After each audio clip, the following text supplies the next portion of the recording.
The Silvia S15 was never sold in America, yet it became one of the most famous Japanese sports cars on the planet.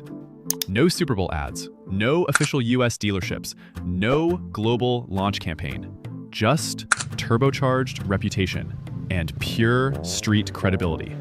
By the late 1990s, Nissan was fighting to survive. Japan's bubble economy had collapsed. The company was heading toward the restructuring that would eventually lead to the Renault alliance. Sports cars were becoming financial liabilities.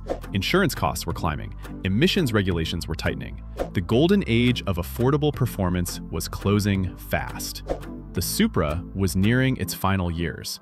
The RX-7 was approaching its farewell. The Skyline GTR was about to end a legendary run.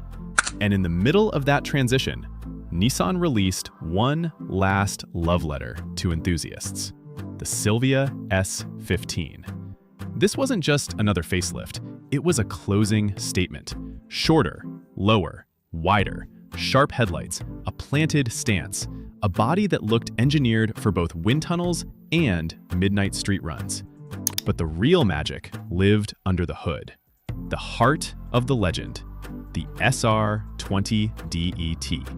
A 2.0-liter turbocharged inline-4, intercooled and tuned to produce 250 metric horsepower in Spec-R trim. Serious output for a coupe weighing roughly 1,250 kilograms in 1999. It wasn't just power, it was how the package worked together. Closed ratio 6-speed manual, helical limited slip differential, stiffened chassis, revised suspension tuning. The result wasn't just quick acceleration, it was balance. 0 to 60 in the low 5-second range. But numbers never explain the appeal. The S15 felt eager. The turbo spooled with a sharp metallic whistle. The rear rotated progressively instead of snapping. Steering feedback came through the wheel with clarity and weight. It was a car that encouraged you to drive better. And Nissan engineered it with tuners in mind. The updated ball-bearing turbo, revised engine management, and strengthened drivetrain made the SR20DET incredibly receptive to modification. With proper tuning, stock internals handled big power reliably. 400 horsepower builds became common. 500 wasn't unusual in serious setups. Suddenly, the S15 wasn't just quick. It was a compact missile wearing factory sheet metal. That's why it exploded in drift culture. Near-perfect front-engine, rear-drive balance. Predictable breakaway characteristics. Chassis geometry that rewarded throttle control instead of punishing it. Professional drivers adopted it. Grassroots drifters idolized it. The S15 became a sideways benchmark. The timing was ruthless. By the early 2000s, the economics of sports coupes no longer made sense. Nissan cut the Silvia line in 2002. 3 years of production, no successor, no direct replacement. Just silence. And silence turned the S15 into legend. Cars that disappear young never get the chance to become ordinary. The S15 froze in time, permanently youthful, permanently desirable. Meanwhile, its reputation spread globally. Video games turned it into a hero.